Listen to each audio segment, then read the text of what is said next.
Angela Brown never expected her life to break in a single heartbeat. But sometimes, pain waits behind the door you trust most. On a rainy Thursday, with her belly round and heavy from 8 months of hope, Angela came home early, wanting to bring joy, not expecting heartbreak. She paused at the penthouse entrance, adjusting her grip on the brown paper bag, holding her husband's favorite pastries. Her mind replayed her doctor's cheerful words, "Your baby girl is strong and healthy." Angela's heart overflowed with relief. She wanted to share that joy with Bernard, the man she thought she'd spend forever with. But the moment she opened the door, something felt wrong. A strange scent, bold and unfamiliar, floated through the hallway. It wasn't hers. It wasn't Bernard's. Angela frowned, brushing off the prickle of worry. She stepped inside, careful not to wake the baby with her sudden anxiety. Her shoes clicked on the marble floor. The penthouse, usually warm with music or Bernard's laughter, seemed too quiet. Angela called out, "Bernard, I'm home." Silence answered her. She set the pastries on the kitchen counter and made her way down the hall. The air grew thick, sweet, expensive perfume clinging to everything. Her heart thudded. 1,000 little memories, dinners, laughter, Bernard's promises, rushed through her mind as she turned the bedroom handle. The scene inside would change everything. Bernard stood by the bed, shirtless, his face a storm of panic and regret. Patricia, a stunning woman in a clinging red dress, grabbed her purse, her eyes wide with guilt. For one frozen second, time stopped. Angela's world split open. No one spoke. The only sound was the thumping of Angela's heart, echoing in her ears. Bernard's mouth opened, but nothing came out. Patricia stumbled past Angela, her perfume swirling in the air, and hurried down the hall. Angela stayed silent. Her legs felt heavy. Her throat tightened. Angela's eyes locked on Bernard's. She saw fear, guilt, and shame. But mostly, she saw a man she barely recognized, a man who had promised forever, who now stood in the ruins of their trust. The words escaped before she could stop them. Why? Bernard didn't answer. He couldn't. Angela's voice shook, but her spine straightened. She turned and walked out, fighting the tears burning her eyes. She refused to let them see her break. She closed the guest room door behind her and pressed her forehead to the cool wood. Her body trembled with anger, pain, and exhaustion. For a moment, she allowed herself to cry, quiet, desperate sobs that she tried to muffle with her sleeve. Welcome to Mr. Leonardo Stories. If you're new here, thank you for joining. If you've returned, thank you for always supporting our stories. Right now, Angela faces the moment nobody ever wants to live. Would you stay or would you walk away? Before we go deeper, please subscribe, like, and share. Your support keeps these stories alive and helps others find hope in heartbreak. Angela didn't plan for her life to fall apart. She wasn't looking for drama. All she ever wanted was a peaceful home, a partner she could trust, and a safe place for her daughter to be born. But trust, once broken, cannot be fixed with empty words. She stood in the darkness, one hand on her swollen belly, the other wiping tears. Her mind raced through the past 3 years, how she and Bernard met in a tiny library, the way he made her laugh, how he listened when no one else did. She thought about their wedding, small and joyful, with promises whispered under a sunlit sky. How had it come to this? How had love, once so certain, become a stranger in their home? Angela felt the weight of every sacrifice she'd made, late nights alone, dinners that grew cold, anniversaries forgotten, conversations that turned into silence. She tried to tell herself that stress changed people, that business was hard, that Bernard was under pressure. But in her heart, she knew better. She knew loneliness by name. She sat on the guest bed, tears still coming. For the first time, she spoke to her unborn child out loud. "It's just us now, sweet girl. We're going to be okay." She pressed a gentle hand to her stomach, feeling the baby's reassuring kick. It reminded her that love still lived inside her, even when it felt absent everywhere else. As the night wore on, Angela refused to let bitterness root itself in her soul. She made a decision, She would not let betrayal define her. She would not let Bernard's actions dictate her worth. She scrolled through her phone, searching for something, anything, that would remind her of her own strength. She found messages from Thomas, her neighbor, always checking in with a kind word. She saw photos of happy days, of family, of friendships that stood strong. For a moment, the pain loosened its grip.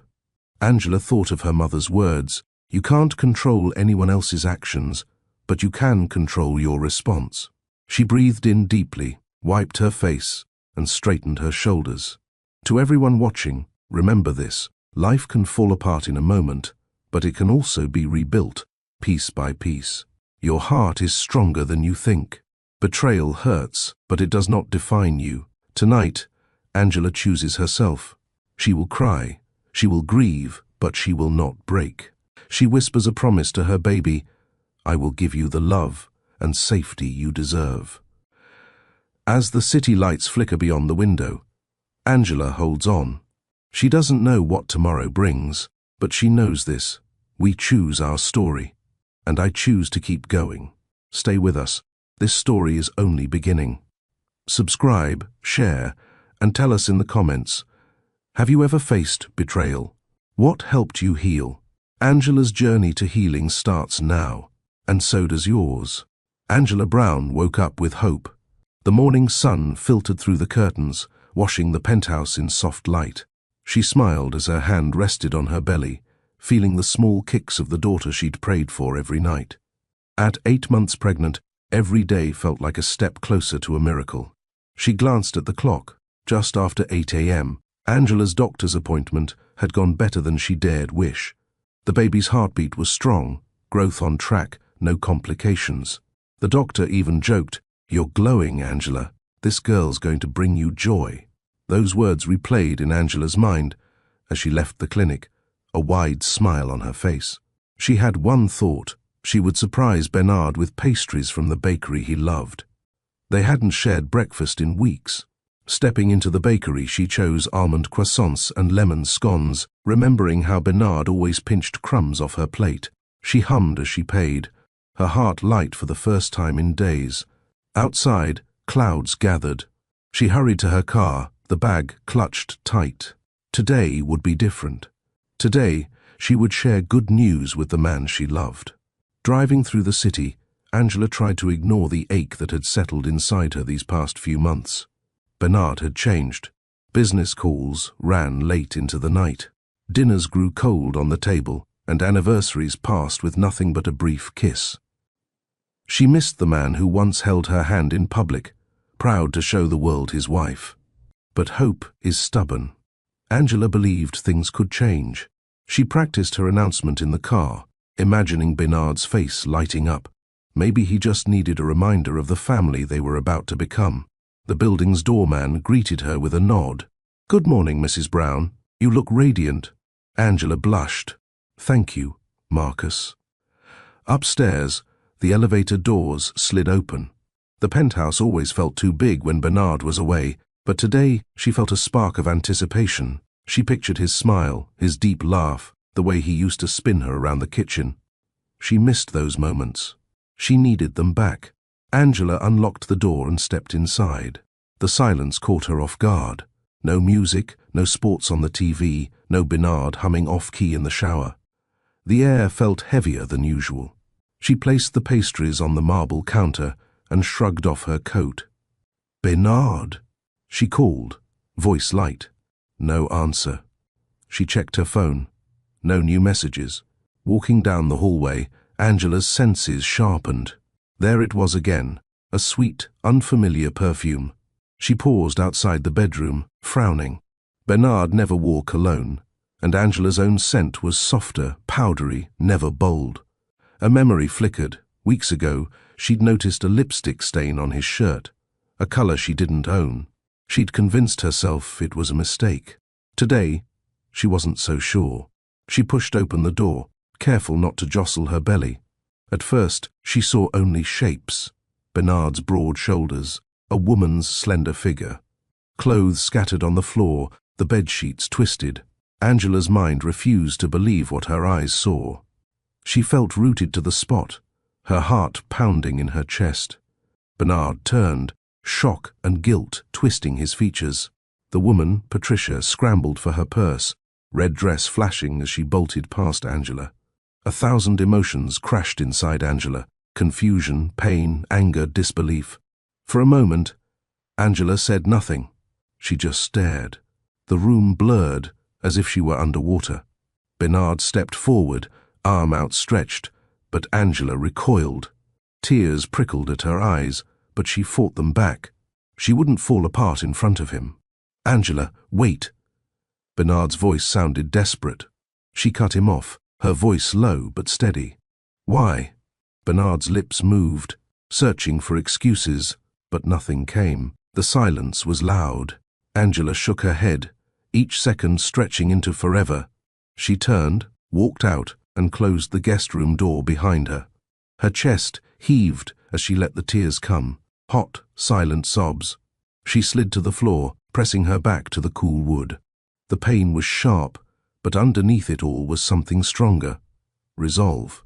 As Angela rocked back and forth, her thoughts drifted to the child inside her. She whispered, "We're okay. We still have each other." She refused to let Bernard's betrayal shatter her spirit. She pressed her hand against her stomach, feeling the baby kick in response. Life moved forward, even when hearts broke. When her tears slowed, Angela wiped her face and sat quietly, staring at the patterns on the rug. She thought about the small joys, reading late into the night, feeling her daughter roll and turn, the warmth of sunlight on her skin. She clung to those things. They were hers, untouched by lies. Her phone buzzed. It was Thomas, her neighbor. "Thomas, everything all right? Need anything from the store?" Angela hesitated, then typed back, "I'm fine, thank you." She wasn't fine, but she needed to believe she could be. Thomas had always been a gentle presence, a friend, never pushy, always kind. She wondered if he sensed her pain. She heard Bernard outside the door, his voice trembling. "Angela, I'm sorry. It was a mistake. Please, let's talk." She stared at the doorknob, wishing she could rewind time. But life doesn't move backward. Angela remembered the vows they made on their wedding day. Promises of trust, honesty, standing together against the world. She remembered Bernard's eyes, so full of hope. Now all she saw was a stranger's shadow. "Angela, open the door. I love you. I'll do anything to fix this." She swallowed hard. "Love isn't enough, Bernard. Not after this." He stayed outside the door for a long time. Eventually, his footsteps faded down the hall. Angela breathed out, relief and sadness tangled together. The rest of the day dragged. Angela forced herself to eat, knowing the baby needed her to be strong. She called her doctor, her voice steady. "Everything's all right. The appointment went well," she said, glossing over the earthquake in her life. Later, as dusk settled over the city, Angela sat by the window. She watched the skyline glow, 1,000 windows lighting up as families came together. Somewhere out there, other women fought their own battles, picked up their own broken pieces. She drew strength from that silent sisterhood. She pulled out her journal, a habit she'd started in college. Words spilled onto the page. "Today, my world changed. I have a choice: stay broken or heal for my daughter." She wrote about the betrayal, the pain, but also about hope.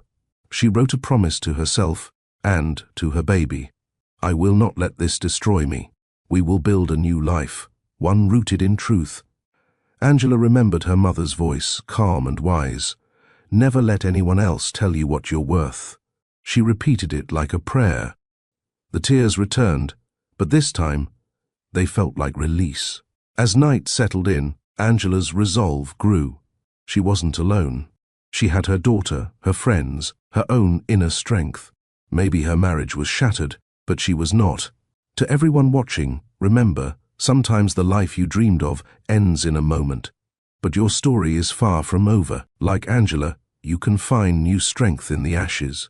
As the city fell silent, Angela turned off the lights, cradling her belly. She whispered, "Tomorrow we begin again." Angela woke with a start, the sharp sound of rain against glass echoing her turmoil. For a brief second, she forgot where she was, her body heavy on the guest bed, her hand instinctively cupping her stomach. But reality rushed in, bitter and clear. The ache in her chest had not faded overnight. The memory of Bernard and Patricia lingered, sharp as broken glass. She rolled to her side, watching water slide down the window. Somewhere in the city, people woke to laughter and warmth, but inside this penthouse, only silence filled the air. Angela's phone vibrated, a message from her doctor reminding her to rest, another from her best friend Dana, asking for an update. Angela typed a simple, "All is well with the baby," but left the rest unsaid. She sat up, wincing at the dull pain in her back. Her mind replayed yesterday's betrayal, looping the image of Bernard's guilt and Patricia's hurried exit. She pressed her palm to her chest, trying to slow her heartbeat. She needed to get up, move, do anything but drown in her thoughts. Slipping her feet into slippers, Angela padded to the bathroom. She splashed cold water on her face, staring at her reflection. Puffy eyes, messy hair, the faintest smile, trembling at the edges. "You're strong," she whispered, searching her own gaze for truth. Down the hall, she heard the distant click of the front door. Bernard's footsteps echoed, slow and hesitant. Angela tensed. She didn't want to see him. She needed space, room to breathe and gather her strength. But Bernard knocked, his voice strained. "Angela, please, can we talk?" She closed her eyes. "Not now," she called, voice even. He waited, then sighed. "I'm so sorry. It was a mistake. I never meant to hurt you."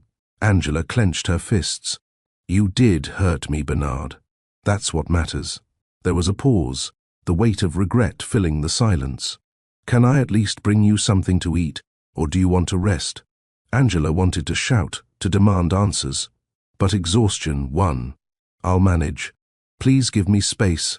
His footsteps retreated, and the apartment returned to quiet. Angela sat at the edge of the bed, mind racing. She remembered the moment she saw Patricia, a woman she'd never met, but whose presence was suddenly burned into Angela's memory. The red dress, the bold perfume, the fear in her eyes as she ran past. Angela tried not to blame Patricia, but it was hard not to wonder. Did Patricia know Bernard was married? Did it matter? The morning blurred into the afternoon. Angela ignored her phone, letting calls and messages pile up. She wandered the apartment, touching the back of the couch where she and Bernard once laughed together, staring at photos that now felt like fragments from another life. Hunger eventually forced her into the kitchen. She found the pastries, untouched from yesterday, and nibbled a corner.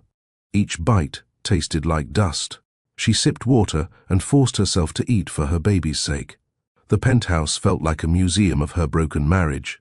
Every detail, a vase Bernard brought from Paris, the blanket they picked out together, the baby clothes folded in the corner, became a reminder of what she had lost. She moved through the rooms, feeling each memory scrape at her heart. By late afternoon, the sun appeared behind clouds. Angela wandered onto the balcony, letting the wind cool her face. She wrapped her arms around her belly, whispering to her child, "We're going to be okay." The promise felt shaky, but it was all she could give. A gentle knock broke her thoughts.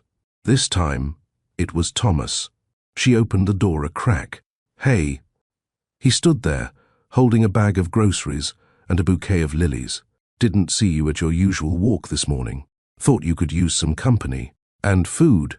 Angela tried to smile. "Thank you. I'm getting by." He didn't press her for details. Thomas had a way of making silence comfortable. He placed the groceries on the counter and set the lilies in a vase. "Let me know if you want to talk, or if you want to sit and say nothing." Angela nodded, tears stinging her eyes.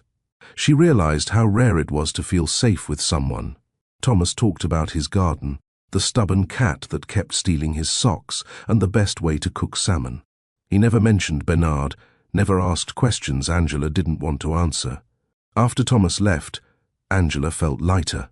She sent her mother a text, short and sweet, then lay on the couch, watching the city's lights blink to life. She tried to imagine a future where the pain faded, It was hard, but not impossible. Later, as she drifted between sleep and wakefulness, a soft chime sounded. It was a notification, an email titled "From Patricia." Angela hesitated, then opened it. "Angela, I owe you an apology. I knew Bernard was married. I should have walked away, but I didn't. That was wrong. He always talked about you, how strong and kind you were, how much you meant to him. I envied that, maybe even wanted it for myself. I am sorry for my part in this. I hope you find strength and peace, however you move forward. Patricia." Angela read the letter twice, then pressed the phone to her chest. For the first time since the betrayal, she allowed herself to feel compassion, not for Bernard, but for the messiness of being human. She wiped her eyes, then typed a reply. "Thank you for your honesty. I'm focusing on my daughter and myself now. I wish you well." She sent it, feeling a small weight lift from her shoulders. The sky darkened, rain returned, and Angela curled up in bed. She listened to the storm, to her daughter's steady movements, to the hush of a world outside her pain. Bernard sent another message, apologizing again, begging for forgiveness, promising change. Angela read it, then set her phone down. She needed time. She needed to heal. Before sleep claimed her, Angela whispered, "I am more than this moment. I am more than what was done to me." Trust, once shattered, can never be put back exactly as it was. But in the quiet, Angela felt the first faint flicker of hope. Maybe she could build something new, one honest step at a time. Before the pain, there was wonder. Before heartbreak, there was the kind of love that made Angela believe in miracles. She often remembered the first time she met Bernard, not for the pain that would come later, but for the light she felt walking into her life. 3 years earlier, Angela worked in a quiet city library. She loved the order of the stacks, the silence between shelves, the rustle of turning pages. Books had always been her refuge, a place where she could lose herself and still find a way back to hope. She never expected her life to change in the middle of a rainstorm. The day Bernard walked in, the sky poured so hard the windows blurred. Angela watched as a stranger hurried through the door, shaking droplets from his hair and coat. He wore a suit, slightly wrinkled, and his shoes were too expensive for most of the regulars. He looked around, confused, as if searching for shelter rather than stories. Angela smiled at him from behind the counter. "Welcome in. Need help finding something?" He laughed, a deep, genuine sound that made her smile wider. "I was actually looking for somewhere to hide from this weather. Never thought I'd end up in a library." His accent was smooth, with a hint of a place far from here. He introduced himself as Bernard, new in town for business. She showed him to a reading nook near the window and handed him a copy of her favorite novel. "Try this. It helps on rainy days." He opened the book and began to read, the storm tapping out a steady rhythm. Hours passed. When he finally looked up, most of the library was empty. Angela was shelving books, humming under her breath. Bernard stood, closed the novel, and walked over. "You were right," he said. "I needed this." That was the start. Bernard became a regular visitor. He'd ask Angela about the best books, the quietest corners, her favorite stories. He'd share tales of his own, about growing up far away, learning business, from his father, dreaming of building something meaningful. He was charming, persistent and honest in a way that made Angela want to know more. One evening, as she was locking up, Bernard lingered by the door. "Angela," he asked, "would you like to get coffee with me?" She hesitated. She'd always kept her world small, careful. But Bernard listened to her in a way few people did. He looked at her, not just at her appearance, but at her soul. She nodded. "I'd like that." Coffee turned into dinner. Dinner became long walks under city lights, hours spent talking about life, family, dreams, and fears. Bernard told her about his struggles, how money could open doors but never guarantee happiness. Angela shared her own pain, the loss of her father, her quiet hopes for the future. With him, she felt seen, not just admired. Their love grew fast but deep. Angela found herself waiting for Bernard's calls, his texts, his visits to the library. He sent flowers on her birthday, brought her soup when she caught a cold, laughed at her jokes even when they made no sense. She watched as he tried new foods, stumbled through her favorite poetry, learned to find comfort in silence. Bernard's family, powerful and loud, wanted something grand for their son. They pushed for a big wedding, lavish parties, a spectacle to match his status. But Bernard surprised Angela. He wanted simple. He wanted real. He proposed to her under a city streetlight, nervous for the first time since she'd met him. "Angela, I want to build a life with you, not a fairy tale, but something real. Will you marry me?" She said yes, tears bright in her eyes.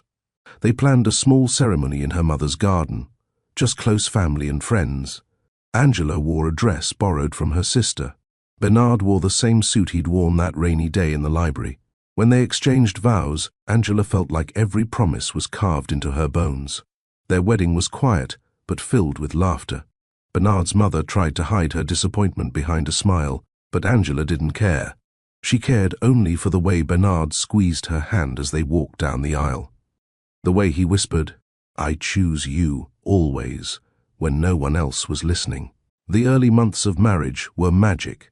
Bernard carried Angela over the threshold of their small apartment, promising her breakfast in bed and Sunday morning dances. They burned dinners, argued over movies, made up with laughter and slow late-night talks. Angela felt safe, like she'd finally found her home. They dreamed together. Angela wanted a family. Bernard wanted to build a company that made a difference. Some nights they lay awake, making plans for the future. Trips to Paris, a little house with a garden, children who would grow up surrounded by love. But life, Angela learned, doesn't always follow the script you write. Bernard's business took off. Success meant longer hours, missed dinners, business trips that stretched into weeks. At first, Angela didn't mind. She believed in his vision. She supported his dreams. Slowly, the cracks began to show. Bernard grew tired, distracted, and sometimes impatient. He'd come home late, forget little things, rush through their conversations with one eye on his phone. Angela tried to understand.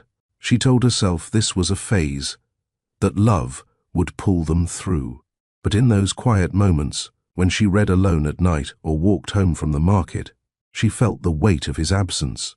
She missed the man who used to leave notes on her pillow, the one who once got caught in the rain just to see her smile. Still, Angela held on to hope. She believed in the love they built together, the promises whispered under starlight. She remembered their vows, honesty, faithfulness, forgiveness. She wanted to keep fighting for their marriage, to find her way back to the man she'd fallen for. One evening, after a long week apart, Bernard surprised her at the library. He waited until she finished shelving the last book, then handed her a single white rose. "I miss you, Angela," he said quietly. "I don't want us to drift apart." She hugged him, feeling the familiar warmth return. For a moment, everything felt right. They went home, cooked dinner together, and danced in the living room. Angela allowed herself to believe that love could heal anything. Looking back now, sitting alone in the guest room, Angela held those memories close. She needed to remember the good, the reasons she had loved Bernard, the hope that once filled their home. The pain was real, but so was the joy. Angela closed her eyes and breathed deeply.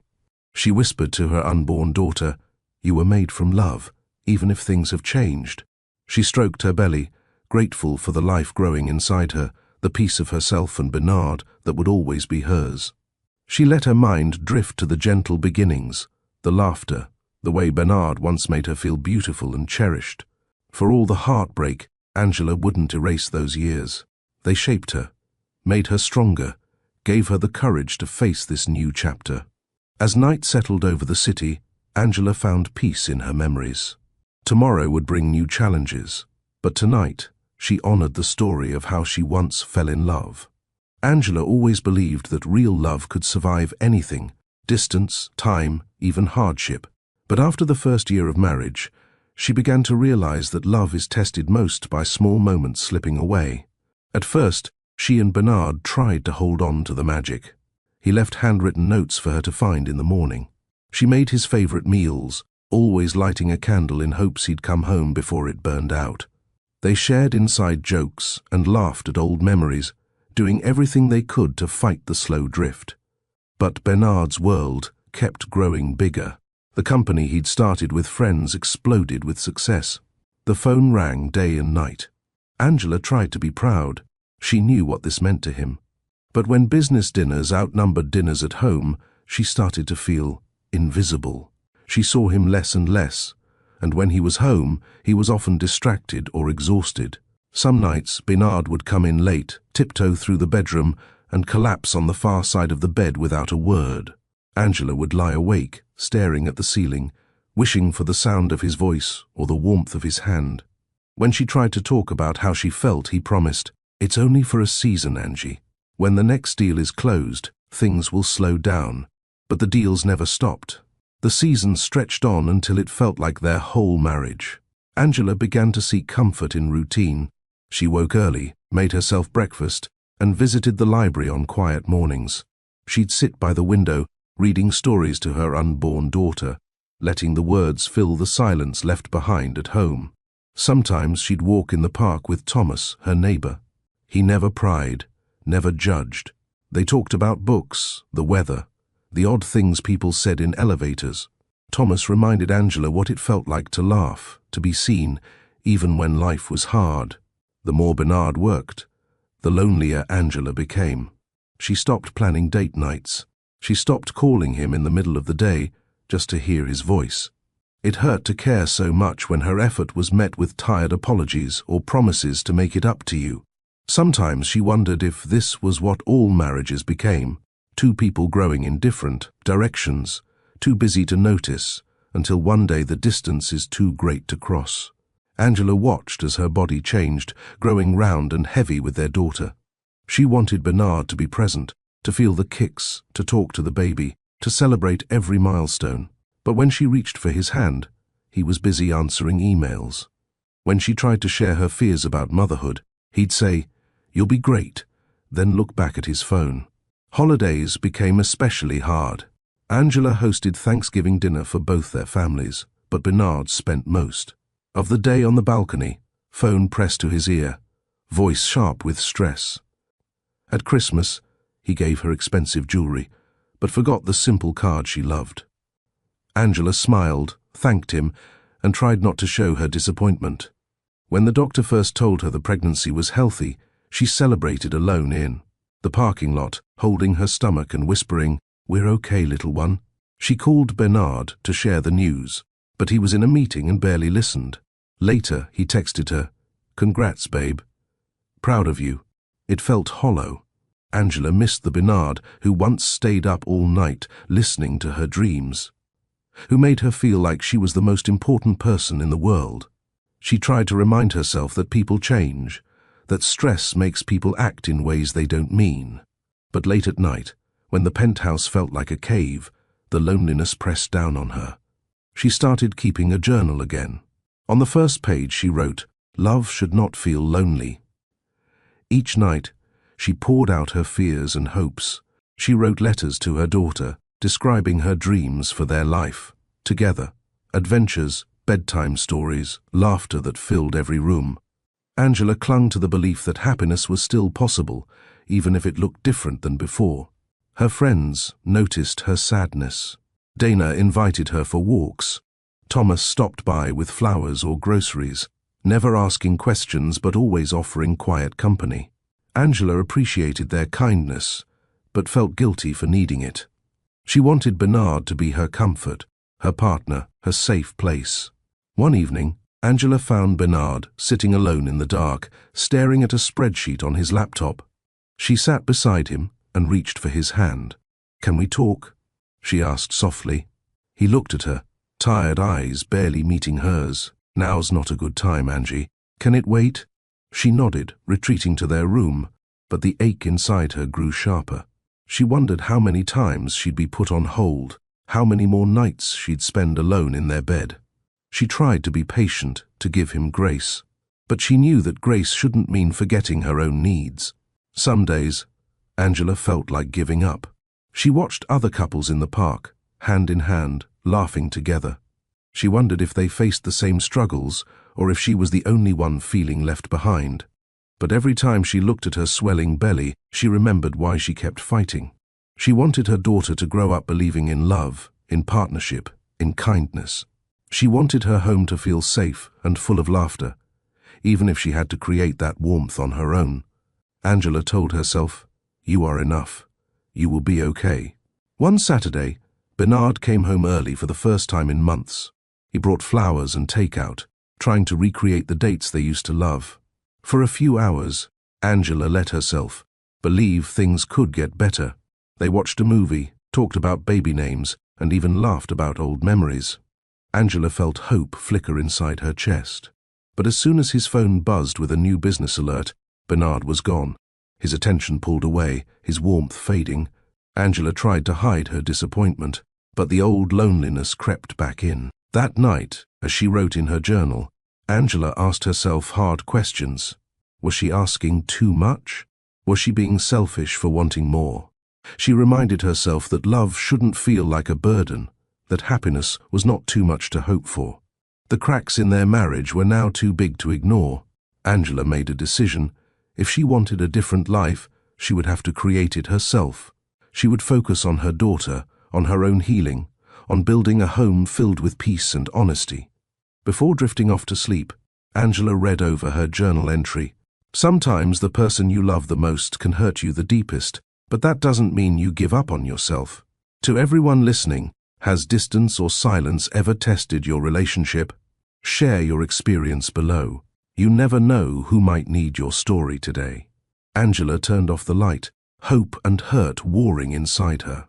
She held her belly, promising her daughter, "We will find joy. We will find peace. And if we have to do it alone, we will still be enough." The marriage was changing, but Angela's spirit refused to disappear. In the cracks, she started planting seeds of new strength, trusting that someday they would grow. Angela spent the night wrestling with sleeplessness. Her mind replayed the betrayal on a loop. Even when she closed her eyes, she saw Bernard's guilt and Patricia's escape, felt the cold echo of trust breaking in her chest. When morning came, she woke with a headache and a resolve that surprised her. She would face Bernard. She needed to say things out loud, to protect her sanity, and to set a line he could not cross again. Angela got dressed, choosing comfort over appearance. She smoothed her hair, checked her face, and gave herself a small nod in the mirror. "You are strong," she whispered. Her daughter kicked in response, a gentle reminder of the life growing inside her, a new purpose, a reason to keep moving forward. She found Bernard in the kitchen, staring at his phone with a mug of coffee untouched on the counter. He looked up, surprise flashing in his eyes. For a moment, the room hung in silence. Angela stood taller. "We need to talk," she said. Bernard set his phone aside, shoulders slumping. "I know." Angela took a deep breath, steadying herself. "You hurt me. I saw you with her, Bernard. Do you understand what that did to me?" He rubbed his face, words tumbling out. "It was a mistake, Angela. I was stupid. I never meant for you to get hurt. I love you. I swear it was only once, and it meant nothing." Angela's jaw clenched. "It meant nothing to you, but it shattered everything for me." Her voice didn't shake, even though her hands did. Bernard's eyes pleaded. "I was stressed. Work. Everything was piling up. I messed up. I know it doesn't excuse anything, but I need you to believe I never wanted to lose you." Angela's anger flared. "You didn't just lose me. You lost my trust. That's bigger than love, Bernard. Trust is the only thing that made this marriage work." He reached for her hand. She pulled away, folding her arms around her belly as if shielding herself from more hurt. "I know I failed you," Bernard whispered. "I'll do anything to make it right." Angela met his gaze, her eyes clear. "You always have excuses, work, stress, mistakes. I'm tired of words. If you loved me, you would have thought before you acted. Love isn't an apology after the fact. It's the choice you make every day." He bowed his head. "You're right. I don't deserve your forgiveness. but I'm begging for another chance." Angela shook her head. "You're not listening, Bernard. I'm not here to make you feel better. I'm here because I need you to understand. What you did is unforgivable. I need space. I need time. You need to leave the penthouse, at least for now." Shock flickered in Bernard's eyes. "You're kicking me out?" "I'm asking for distance, for my health, for our daughter. I need to breathe without feeling your guilt in every room." Bernard hesitated, then nodded slowly. "If that's what you need, I'll go. But I'm not giving up on us, Angela. I'll do whatever it takes." Angela's throat tightened, but she forced herself to stand firm. "This isn't about you trying harder. This is about me protecting myself and my child. I need boundaries, Bernard. You broke something that can't be fixed overnight." He moved toward the hallway, pausing at the door. "I'll give you space. But I hope someday you'll let me try to make it right." Angela didn't answer. She watched him gather his coat and keys, watched the door close quietly behind him. For a while, she stood in the empty apartment, every sound amplified by loneliness. Tears pricked her eyes, but she refused to collapse. Not this time. The day stretched on, thick with emotion. Angela paced the living room, replaying the confrontation. She wondered if she'd been too harsh, but then remembered the pain, how trust had been shattered in a single moment. She reminded herself that boundaries were a form of self-respect. She reached for her phone and texted Dina, "He's gone. I asked him to leave." The reply came quick. "Dina, proud of you. Call if you need anything. You're not alone." Angela sat on the couch, hands folded over her belly. Her daughter rolled inside her, and Angela spoke softly, "We're okay. We'll get through this." Hours passed in quiet reflection. The apartment felt different, empty, but peaceful. Angela turned on soft music and tidied up, trying to reclaim the space as her own. She opened windows to let in fresh air, banishing the last trace of Patricia's perfume. Each small act felt like a step toward healing. In the afternoon, Thomas stopped by with a basket of groceries. "Thought you could use some good food and a bad joke," he said, smiling gently. Angela managed a laugh. "Thank you, Thomas. You always know when to show up." He didn't ask for details, just listened as Angela talked about her doctor, his appointment, the baby's latest movements, and a book she'd been reading. They made small talk, but the comfort was real. As evening approached, Angela received another message, this time from Bernard. "Bernard, I'm sorry. I'll respect your wishes. I love you and I love our daughter. I'll check in to see how you're both doing. Please take care of yourself." Angela read the message twice, her feelings tangled. Part of her missed him. Part of her mourned what they'd lost. But she didn't waver. She needed this time to heal. Night fell over the city, and Angela sat by the window, lights twinkling in the distance. She opened her journal and wrote, "Boundaries are not cruelty. They're protection for what matters most." Before bed, she video-called her mother. The older woman's face filled the screen, worry softening her features. "How are you, Angie?" Angela forced a smile. "I'm getting through." "One day at a time." Her mother nodded. "You're stronger than you think, and you're never alone." After hanging up, Angela stood at the window, her hand over her daughter.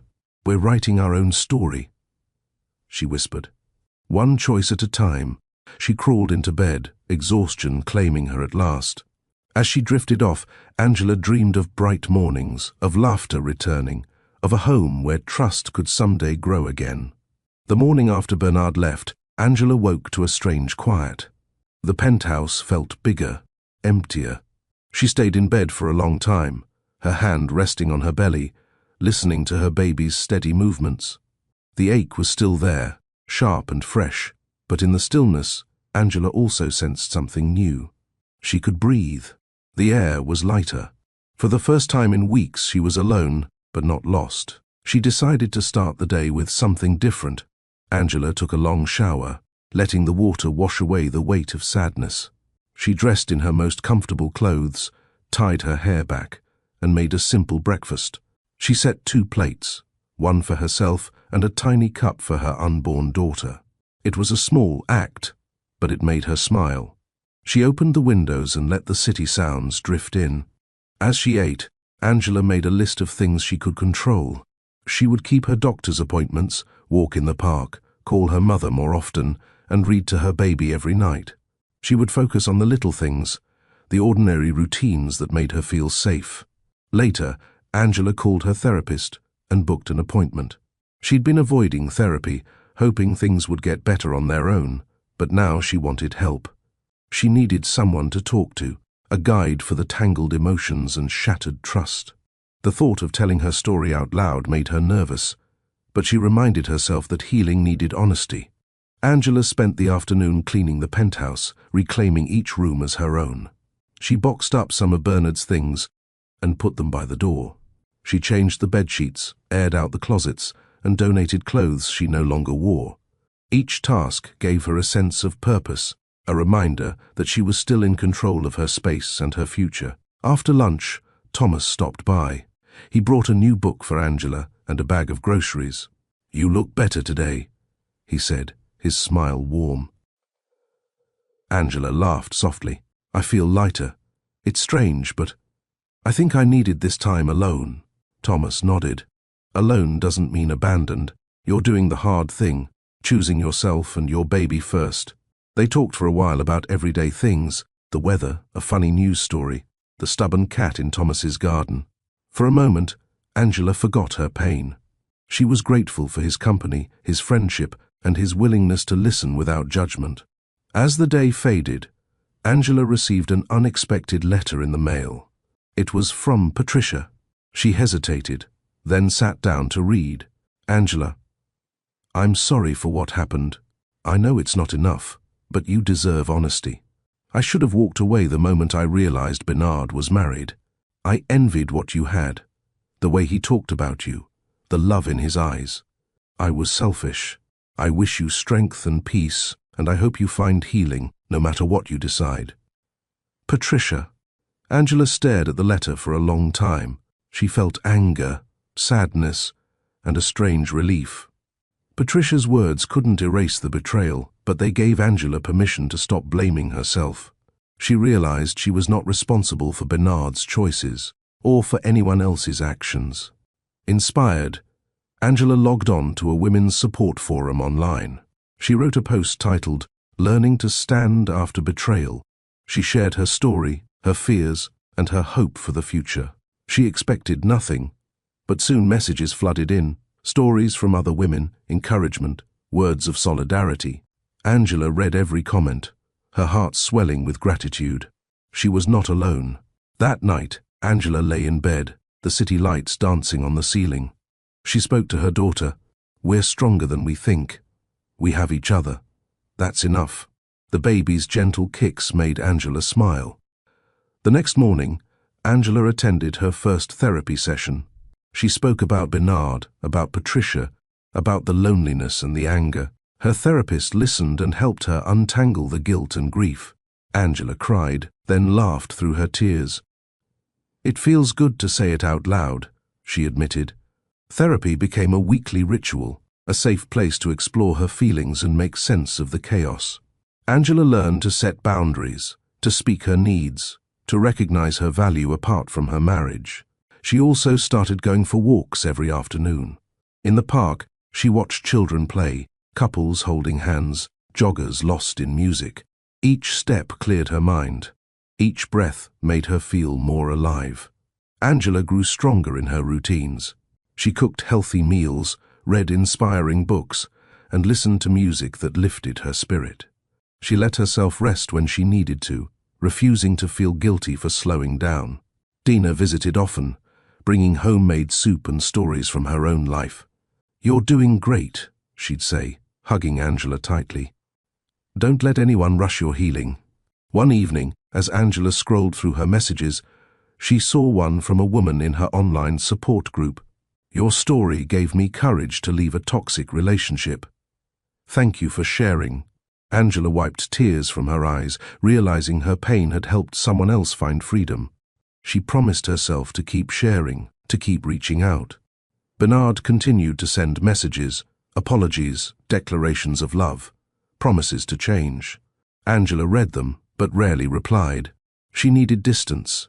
She needed time to trust herself again before she could consider trusting anyone else. Angela spent her nights reading to her daughter. Once upon a time, a brave girl learned to build her own happiness, she'd say, her voice steady. She learned that love is never meant to hurt, and strength grows in the darkest places. As weeks passed, Angela started to dream again. She imagined a future where she and her daughter found peace, laughter, and maybe even love, on their own terms. One morning, Angela received an invitation to speak at a local women's group. They wanted her to share her journey, her lessons in resilience, forgiveness, and starting over. Angela hesitated, unsure if she was ready, but she accepted, knowing her voice might help someone else feel less alone. Standing before the small group, Angela told her story.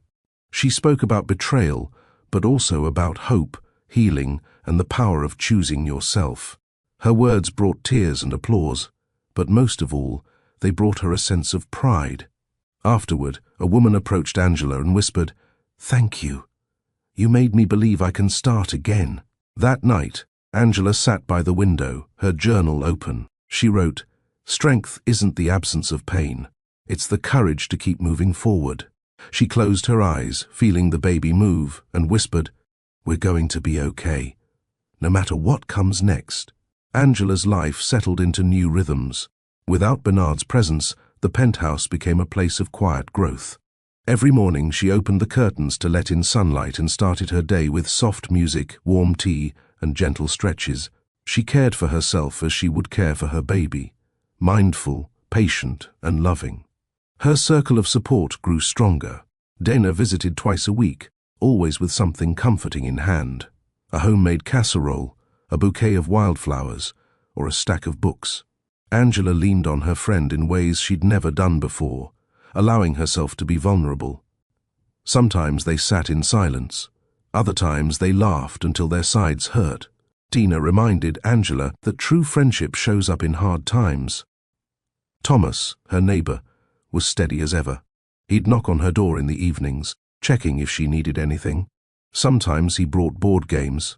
Other times he just sat with her and watched the city lights. Angela cherished these visits. With Thomas, there was no pressure, no need to explain. His presence made the nights less lonely. Angela kept attending therapy. Her sessions were a lifeline, a place where she could lay down her burdens and sort through the wreckage. Her therapist guided her through each wave of anger, sorrow, and fear. Angela learned how to recognize her triggers and replace guilt with grace. "You didn't cause this," her therapist told her gently, "but you get to choose how you heal." She wrote in her journal every night. Some entries were hopeful, full of gratitude for small wins, making it through the day without tears. Feeling her baby's strong kicks, sharing her story online and receiving supportive replies. Other entries were raw with pain, memories of Bernard, flashes of doubt about the future, the ache of loneliness in the middle of the night. Angela's online support group became a sanctuary. She connected with women who had lived through betrayal, heartbreak, and the challenge of starting over. She read their stories, shared her own, and found strength in their resilience. Each message was a reminder that she was never alone, that countless women before her had learned to rebuild after being broken. One afternoon, Angela received a message from Patricia. She hesitated before opening it, unsure if she wanted to revisit that chapter. But curiosity and a desire for closure won out. "Angela, I wanted to thank you for your reply.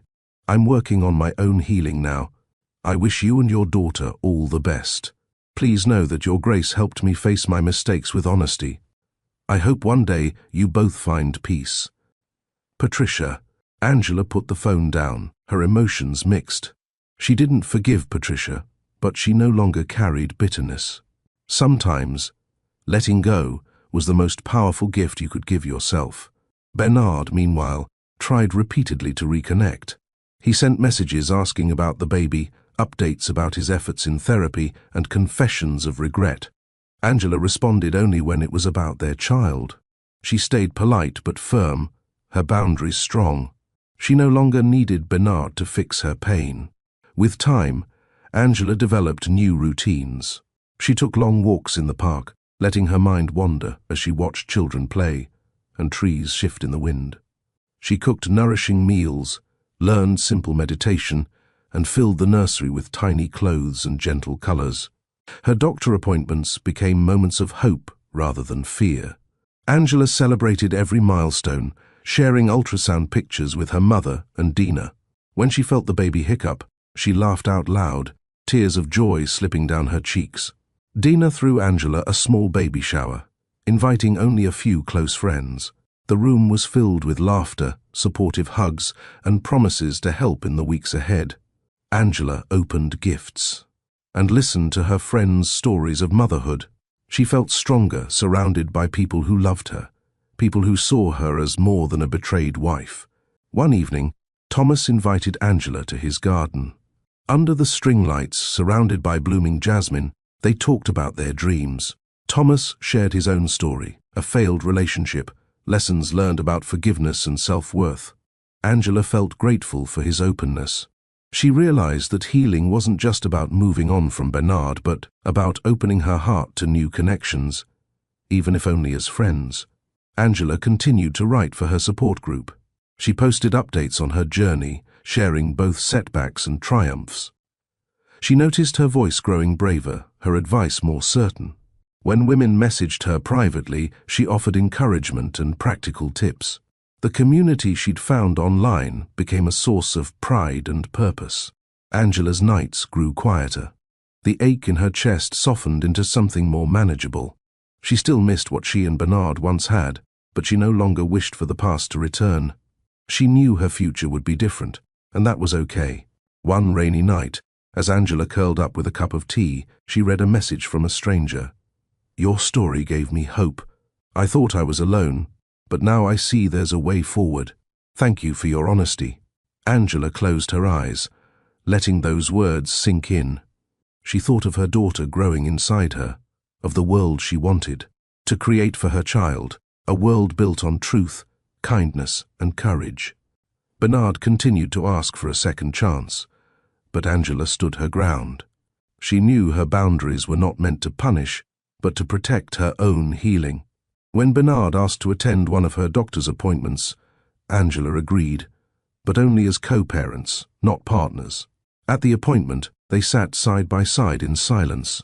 Bernard looked nervous, unsure of his place. When the doctor announced the baby was healthy, Angela felt a surge of pride. She'd made it this far. Bernard smiled at her, his eyes soft. For a moment, Angela saw the man she'd married, the man she hoped he would become again. But she didn't let hope cloud her judgment. She'd learned the hard way that trust was earned through action, not words. Afterward, Bernard thanked her for letting him be there. "I want to do right by you and our daughter," he said. Angela nodded. "That starts with respecting my boundaries. If you really care, you'll let me heal at my own pace." He agreed, his voice subdued. "I'm trying, Angela. I am." Walking home, Angela felt lighter. She didn't know what the future held, but she believed in her own strength. She knew that support and healing could coexist with grief and loss. Angela returned to her routines. She savored quiet evenings, called her mother every Sunday, and looked forward to the baby's arrival with a mix of excitement and nerves. One night, she wrote in her journal, "Healing is slow, but I am moving forward.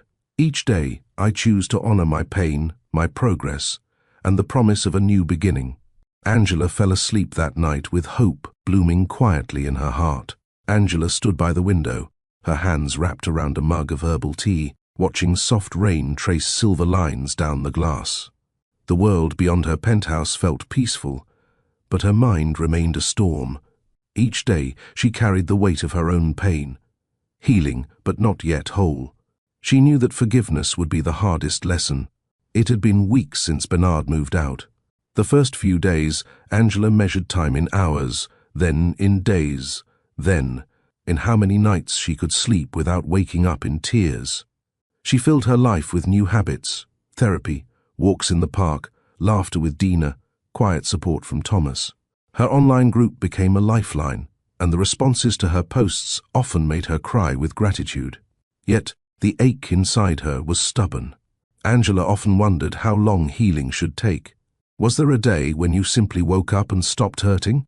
Or did forgiveness come in pieces, like sunlight creeping across the floor after a long night? Bernard's attempts at redemption grew more sincere.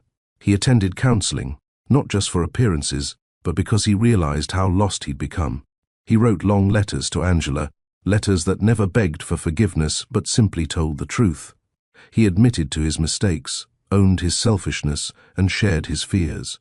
He wrote, "I lost myself in success. I forgot the promises I made to you. I am trying to change, not for you to take me back, but because I owe our daughter a better father." Angela read every letter. She cried over them, sometimes angry, sometimes numb, sometimes almost hopeful. She didn't write back, but she noticed her anger softening. She realized she was less interested in Bernard's regret and more focused on her own peace. She spent time in the nursery, folding tiny clothes, arranging books on shelves, picturing the life she wanted for her daughter. Each item became a symbol of hope: a pink hat, a soft blanket, a mobile that played gentle lullabies. Angela smiled as she moved through the room, her heart tender and open. One Sunday, Angela's mother came to visit. She brought fresh bread and words of wisdom. As they sat at the kitchen table, Angela opened up about Bernard's letters. "I want to forgive him, Mom," she admitted, "but I don't know if I can.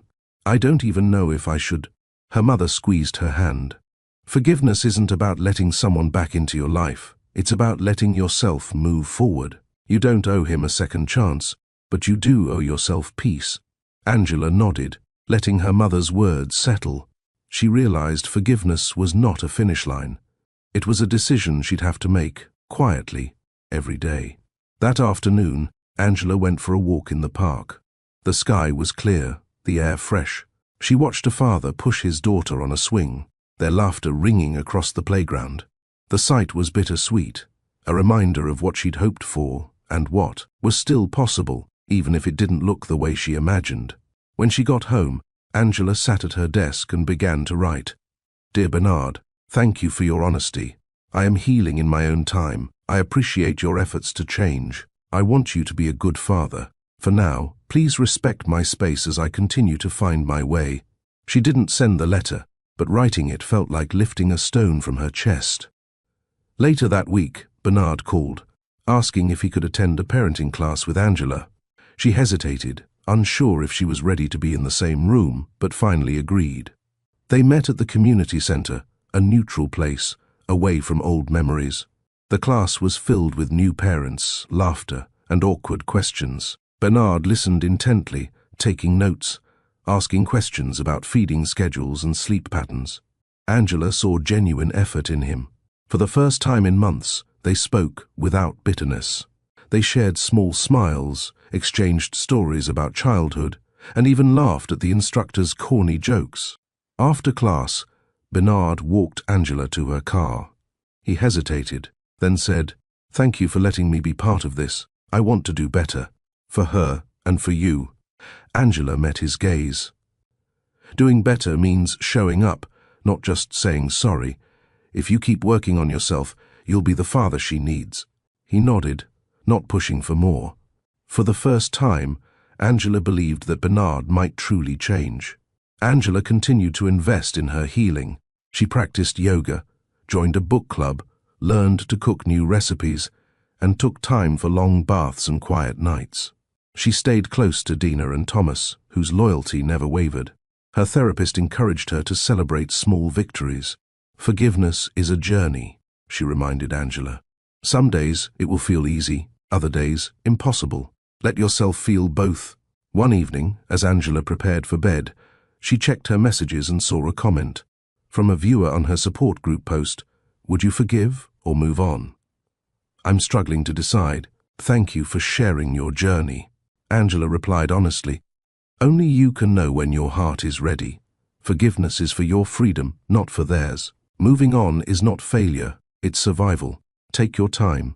That reply made her realize she'd come far. She no longer rushed her own process, judged herself for feeling pain. She allowed herself grace. The weeks passed, and Bernard remained consistent. He checked in about the baby, offered help, but respected Angela's space. He even joined a fatherhood group, seeking advice and accountability. Angela watched his growth from a distance, unsure if it would ever lead to reconciliation, but grateful for the effort. One afternoon, Angela received a message from her therapist. "How do you feel about forgiveness today?" Angela paused before replying. She typed, "Some days I'm close, other days I need distance, but I'm proud of my progress. I'm choosing peace over resentment." As the baby's due date approached, Angela felt lighter. She welcomed each sunrise with hope, focusing on what she could control: her health, her child, her future. One rainy evening, as thunder rumbled in the distance, Angela curled up with her journal and wrote, "I am forgiving for myself. I am healing for my daughter. I am moving forward, one honest step at a time." She looked out at the city, lights flickering, rain washing the streets clean. Angela pressed a hand to her belly and whispered, "We're almost there, little one. The hardest part is behind us." For the first time in a long while, she believed it. Angela woke to the sound of rain beating against her window. The sky was a deep grey, and thunder rumbled somewhere far away. She stretched, her body heavy and aching, every movement reminding her that she was close, so close, to meeting her daughter. The anticipation had built for days, a steady pulse of nervous energy beneath her skin. She started her morning as she always did, with tea and quiet. She read a few pages of a novel, absently rubbing her belly, talking softly to her unborn child. "You're strong. You're loved. I'm ready for you." As she made breakfast, she felt the first sharp twinge. It was not the gentle pressure she'd grown used to, but a deep, twisting ache that made her pause. She closed her eyes and breathed through it, remembering her doctor's advice. When the pain eased, she stood at the counter, heart pounding with excitement and fear. Angela glanced at the clock and realized she should call someone. Her doctor, her mother, Dina, maybe even Thomas. But instead, she took a few moments to herself, savoring the quiet before everything changed. Another contraction came, stronger this time. Angela's breathing grew shallow. She reached for her phone and dialed Dina. "I think it's time," she said, voice trembling with awe and worry. Dina was calm and quick. "I'm on my way. Call your doctor." "You've got this, Angie."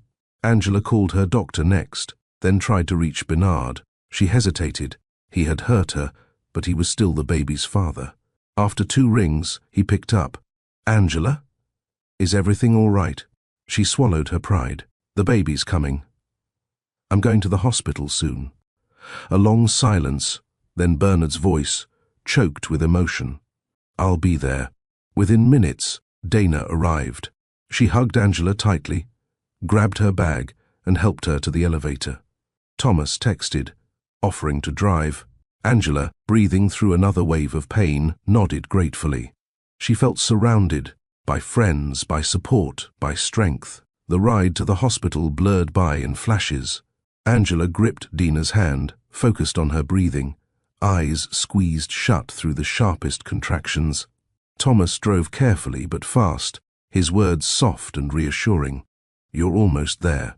You're stronger than you know." At the hospital, nurses whisked Angela into a room. Dina stayed by her side, wiping sweat from her forehead, holding her hand through each contraction. The pain grew intense, a tidal wave she had to ride again and again. But Angela was determined. She would meet her daughter with courage. Bernard arrived soon after, standing just inside the doorway, unsure and nervous. Angela saw his eyes, full of regret and longing. She nodded, and he stayed in the room, but he kept his distance, letting Dina anchor Angela through the storm. Hours passed. The world shrank to the space of one hospital bed, the sound of her own. Ragged breathing, and the steady encouragement from Dina and the nurses. Bernard occasionally offered a word of support, but Angela was deep in her own fight. Finally, after what felt like a lifetime, the doctor's voice broke through. "One more push, Angela. You're almost there." With a final cry, Angela gave everything she had.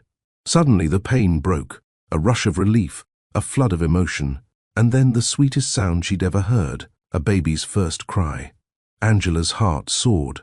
Tears streamed down her cheeks as the nurse placed her daughter in her arms. The baby was small, perfect, her tiny fists clenched, her eyes squeezed shut. Angela whispered, "Hope. Welcome, baby girl. You're my miracle." For a long time, Angela just held her daughter, marveling at the weight and warmth of new life. She counted each finger and toe, memorized every soft feature, and kissed the downy hair on her baby's head. Bernard stepped forward, tentative. "She's beautiful," he whispered. Angela nodded. "Her name is Hope." She looked at Bernard, her voice calm but firm. "You can hold her, but I want you to remember this is her safe place. You're welcome here, but only if you respect the boundaries I've set." Bernard nodded, tears in his eyes, as he gently cradled his daughter for the first time. He looked at Angela, voice trembling. "Thank you. I won't let her down." Angela watched as he held Hope, a swirl of emotions inside her, pain, relief, forgiveness, and pride. No matter what happened between her and Bernard, their daughter would know love. The nurse took Hope for her first checkup. Angela leaned back, exhausted but glowing with a sense of victory. Dina hugged her, whispering, "You did it. You're a mother now." Thomas texted from the waiting room, "Proud of you, Angela. If you need anything, I'm here." Angela smiled, overwhelmed by gratitude for the people who stood by her. For a while, she drifted in and out of sleep, her mind floating in a haze of relief and wonder. Later that night, the doctor returned. "Both mom and baby are healthy. You can go home in a day or two." Angela held Hope close, whispering promises of protection and love. She told her daughter about the journey they'd taken to get here, the heartbreak, the healing, the lessons learned. She promised that Hope would always be cherished, always be safe. Bernard visited often in those first days, but he followed Angela's rules. He washed his hands, spoke softly, and never pushed for more than she offered. Angela appreciated his effort, but she never let her guard down. Her trust had to be earned, not demanded. Dina and Thomas brought gifts, filled the hospital room with laughter, and took turns holding Hope. Angela's mother arrived, her face shining with pride as she met her granddaughter. On the day Angela and Hope went home, rain fell again. Angela bundled her daughter close, stepping into a new world, one where everything was uncertain but full of possibility. The penthouse felt different now, filled with the sounds of new life. Angela set Hope's bassinet by the window and watched her daughter sleep. She knew challenges would come, long nights, doubts, the slow road to healing. But for the first time, Angela felt ready. She was stronger now, sure of her worth, surrounded by love. She sent a message to her support group, "Hope is here. I made it. If you're struggling, know that you can make it too. You are not alone." Angela held Hope in her arms, whispering, "You and I, together, always." And in that quiet moment, she knew the hardest part was behind her. The next chapter was hers to write. Angela stepped into her home, cradling Hope close, feeling the weight of exhaustion and joy. The penthouse felt different now, lighter, transformed by her daughter's arrival. The silence she once dreaded became peace, filled with the soft sounds of Hope's breathing and the gentle lullabies Angela hummed each night. The first weeks were a blur of feedings, diapers, and sleepless nights. Angela learned to care for her baby by instinct, soothing Hope's cries, rocking her through the long hours, finding strength in places she didn't know existed. Every time she looked at her daughter, she was reminded of why she'd fought so hard to reclaim her life. Dana stayed for a few nights, helping with meals and holding Hope so Angela could rest. Angela's mother visited daily, her presence a balm for the ache of new motherhood. Together, they built a routine, Angela feeding Hope, her mother preparing. Warm meals, Dina filling the apartment with laughter and encouragement. Angela allowed herself to lean on them, letting go of the need to do everything alone. Thomas came by with groceries and a small teddy bear for Hope. He checked in quietly, never overstepping, always offering a smile or a listening ear.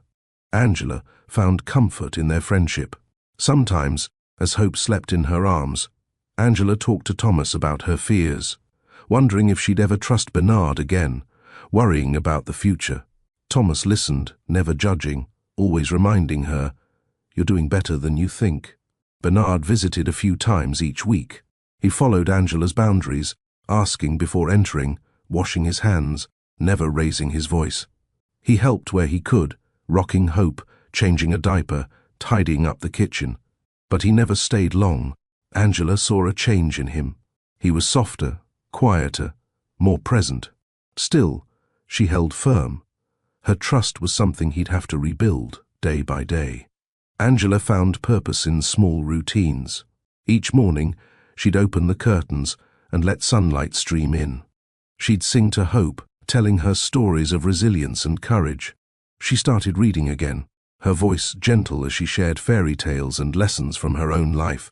Sleep was scarce, but Angela learned to rest when Hope did. She wrote in her journal whenever she could, chronicling the highs and lows, the tiny victories and the moments of doubt. "Today I got Hope to sleep for 3 whole hours. Today I let myself cry. Today I believed, for a few minutes, that everything would be okay." Angela's online support group became her sanctuary. She shared her journey, her fears about single motherhood, her worries about co-parenting, her pride in each new milestone. Other women reached out with advice and encouragement. "You are not alone. Your story gives me hope." Their messages lifted Angela's spirits, reminding her that her struggles mattered, that her voice could help others heal. As Hope grew stronger, Angela found her confidence returning. She learned to trust her instincts, to tune out doubt, and listen to her own wisdom. She made choices for her daughter and for herself, choosing love over fear, hope over regret. She started a small support group for new mothers in her building. They met once a week, sharing stories, swapping baby clothes, and holding each other's children. Angela found herself offering advice, her voice steady and sure. "Take it one day at a time. Ask for help. Set boundaries. You deserve kindness." Angela's mother watched her daughter with pride. "You've always been strong," she told her, rocking Hope in her arms. "But now you believe it too." Bernard, for his part, kept working on himself. He continued therapy, attended parenting classes, and checked in regularly about Hope.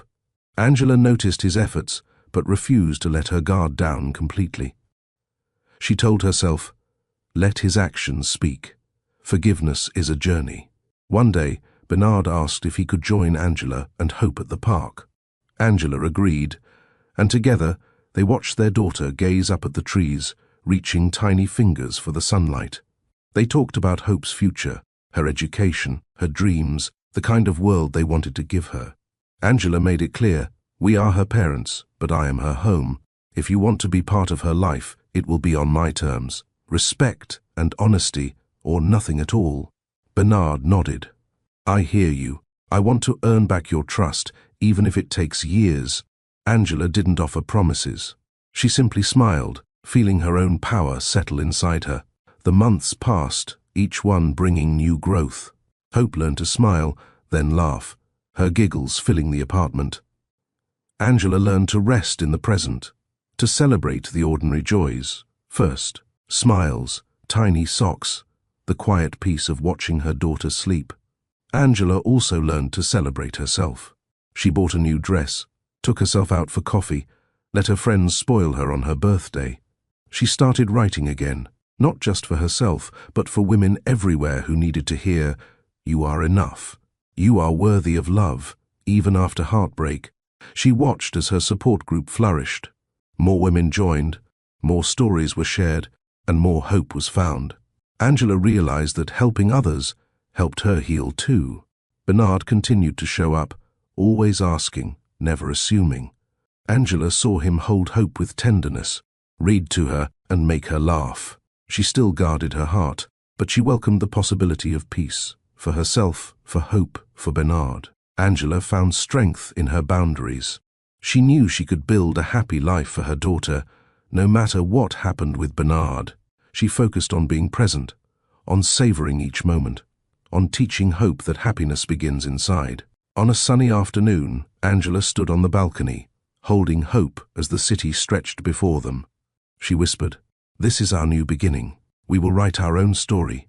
Angela chose happiness. She chose love, first for herself, then for her daughter, and one day, maybe for Bernard if he earned it.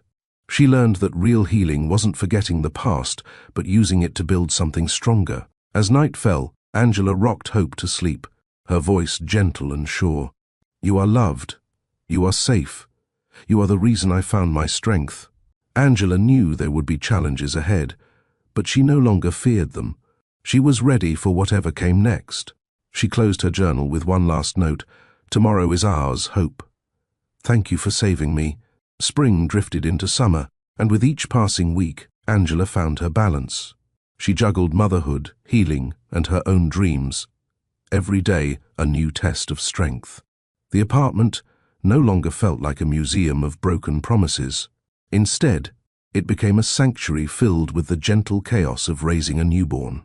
Hope was her anchor. When the nights stretched long and sleep felt impossible, Angela would sit by the window, rocking her daughter, singing lullabies that seemed to comfort them both. Those moments gave her clarity, reminding her of everything she had survived and everything she still hoped to build. Angela and Bernard entered a new season of Keo parenting. Bernard asked to be involved in every part of Hope's life. Angela agreed, but on her terms. Every decision, doctor visits, feeding routines, playdates, happened with clear communication and firm boundaries. At first, the arrangement felt awkward. Bernard tiptoed through visits, careful not to overstep. He apologized for small things and asked before holding Hope or helping with chores. Angela appreciated the effort, but kept her distance. She reminded herself, trust is earned over time. Let his actions speak. Bernard started family therapy with Angela. Their sessions were raw, full of uncomfortable truths, apologies, and hard questions. The therapist, a calm woman named Dr. Keller, encouraged them to speak honestly without blame or shame. One afternoon, Dr. Keller asked Angela, "What do you need from Bernard to even consider trusting him again?" Angela took a breath, looking at Bernard with steady eyes. "Consistency, patience, honesty every single time. I need to see you keep your word, even when it's hard. And I need you to respect my boundaries no matter what." Bernard nodded, accepting the challenge. "I'm willing to do the work, even if it takes years." They faced setbacks. Sometimes old hurts resurfaced, turning simple disagreements into heated debates. Some days, Angela wanted to shut Bernard out completely. On others, she saw glimpses of the man she'd once loved, the way he made. Hope giggle, the gentle patience he showed during her fussiest days. Angela's support group became her refuge on hard days. She shared the messiness of family therapy, the ups and downs of co-parenting, and her victories in reclaiming her life. Other women posted similar stories. Some found reconciliation, others chose new beginnings alone. Angela learned that every path was valid, as long as it was chosen with courage and truth. She also continued to help new mothers in her building. The weekly group grew, sometimes spilling into the park, sometimes squeezed into Angela's living room, all babies and blankets and laughter.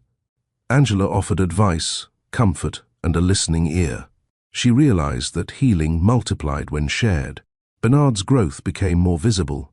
He turned down business trips to be present for Hope's milestones. He never missed a doctor's appointment or a parent-teacher meeting at Hope's early childhood classes.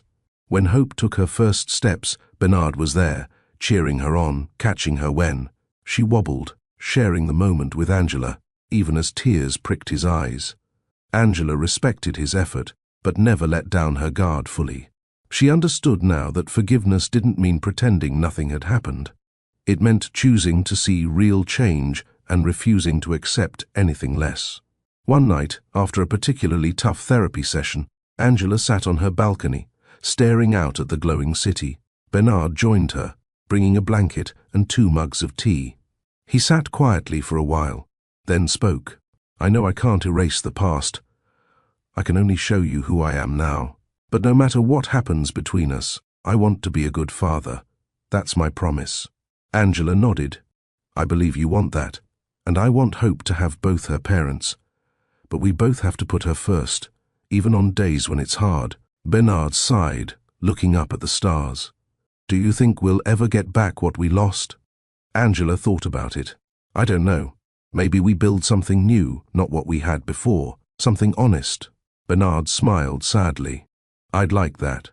Whatever you need, I'll be here. Angela didn't promise anything. She had learned the value of taking things one day at a time. She focused on the present, on hope, on her own healing, on the new family they were building, imperfect but real. Months passed. Hope's first birthday arrived, filling the apartment with balloons, cake, and the laughter of family and friends. Angela watched Bernard play with their daughter, saw his commitment, and allowed herself a small flicker of pride. She'd demanded change, and she saw it. That night, after everyone left, Angela wrote in her journal, "Forgiveness is a practice, trust is a process, real change is hard, but possible. Today I choose hope over fear." Bernard thanked Angela for the party and for letting him be part of their lives. "No matter what happens, I'm grateful," he said. "You gave me another chance to be a father." Angela smiled, tired but content. She tucked Hope into bed and stood at the window, feeling the city pulse with life. She whispered, "We're okay. We made it through the storm." Her journey wasn't perfect. There were days when old wounds ached, when doubt whispered in the quiet. But Angela stood taller now, her boundaries clear, her voice strong. To everyone listening, if you believe healing is possible, hit subscribe and join our story family. You never know who needs to hear your story today. Angela's family looked different than she once imagined, but it was built on truth, effort, and the power of starting again. She closed her eyes, breathing in hope for tomorrow. Angela watched her daughter play on the living room rug, blocks scattered in a colorful mess. Tiny hands building and rebuilding towers that always seemed to fall and rise again. Sunlight poured through the windows, warming the quiet space she'd worked so hard to reclaim. Every laugh, every squeal, every determined reach for a new block was proof of how far they'd come. Life had settled into a steady rhythm. Angela woke with purpose, moved through her days with confidence, and found meaning in the ordinary. Hope, now a toddler, became her greatest teacher. She learned patience as she soothed tears, perseverance as she encouraged her daughter's first wobbly steps, and joy as she watched Hope discover the world with fresh wonder. Angela's support group continued to thrive. Each week, new mothers arrived with stories of exhaustion and triumph, fear and love. They shared advice, traded clothes, and celebrated small victories. Angela spoke with a clarity that surprised her, offering hard-won wisdom. "Your story isn't over because of one broken chapter. You get to write the ending." Angela received an invitation to speak at a women's conference in the city. At first, she hesitated. Her story was personal, her pain still close to the surface. But she realized that sharing her journey could help others find their own strength. She accepted, promising herself to be honest and brave. Standing before a crowd of women, Angela felt her nerves give way to calm. She began, "My name is Angela. I am a mother, a survivor, and proof that you can start again after heartbreak." She spoke of betrayal, loneliness, and the struggle to rebuild. She told them about therapy, boundaries, and learning to love herself again. She shared the lessons Hope taught her about resilience, forgiveness, and the freedom that comes from letting go of what you cannot change. The women listened, some in tears, others nodding in recognition. Angela's words became a lifeline for those who felt lost. Afterward, women lined up to thank her, to tell her their own stories, to ask for advice. Angela realized that her pain had not been wasted, it had become her power. Bernard, too, had found his place. He remained present in Hope's life, reliable, patient, never pushing for more than Angela would allow. He respected her boundaries, honored her choices, and learned to parent alongside her as a partner, not a rival. Therapy changed him, and Hope softened his heart. The wounds of their marriage remained, but Angela no longer needed them to vanish to be happy. Angela's relationship with Bernard became one of mutual respect. They attended family therapy when needed, celebrated Hope's milestones together, and worked as a team for their daughter's happiness. The romance that once defined them was gone, but in its place stood a mature, honest partnership, one that gave hope, security, and peace. Angela found herself mentoring other women, some recovering from betrayal, others starting over as single mothers, a few simply seeking guidance. She encouraged them to trust their instincts, to hold firm to their values, to refuse to accept less than they deserved. One afternoon, Angela sat with her mother, watching Hope chase butterflies in the garden. "I didn't think I could do this," Angela confessed softly. Her mother smiled, squeezing her hand. "You always could. You just had to see it for yourself." That night, Angela wrote a letter to her daughter, one she would give to Hope. When she was old enough to understand, "Dear Hope, life will test you. People will hurt you, sometimes without meaning to. But your strength is not in never falling, it's in always rising. Choose honesty, set boundaries, forgive, not because others deserve it, but because you do. Above all, remember, you are enough. Love always, Mama." Angela closed her journal, tears blurring her vision, but her heart was steady. She understood now that every ending was just a new beginning. Her story was not about what she had lost, but about what she had chosen: dignity, courage, peace, and above all, love. As the years passed, Hope thrived. She grew bold, curious, and compassionate, her mother's strength guiding her through life's first storms. Angela watched with pride, knowing that her legacy was not just survival, but the lessons she'd passed on. Angela became a speaker, a writer, and a trusted friend. She shared her story across stages and screens, helping women everywhere reclaim their voices. The girl who once hid her pain now stood in the light, unafraid. Her home became a haven, a place where laughter outweighed sorrow, where love was unconditional, and where Hope knew she would always belong. Angela never forgot the hardest days, the rain, the heartbreak, the nights when she wondered if she would ever feel whole. But she honored those memories, holding them close, knowing they shaped the woman she'd become. One golden evening, as the sun set behind the city, Angela stood at the window with Hope in her arms. The world outside glowed with promise. She whispered, "We choose our own story, and I choose happiness for both of us." As darkness fell and the city lights blinked awake, Angela felt peace. Her journey was never perfect, but it was hers, real, honest, and filled with the kind of love that never fades. Before you go, if Angela's journey moved you, please like this video, share it with someone who needs hope, and subscribe for more true stories that inspire healing and strength. Tell us in the comments, what lesson from Angela's story will you carry with you? Your support helps us reach more people who need encouragement. Thank you for being part of the Mr. Leonardo Stories family.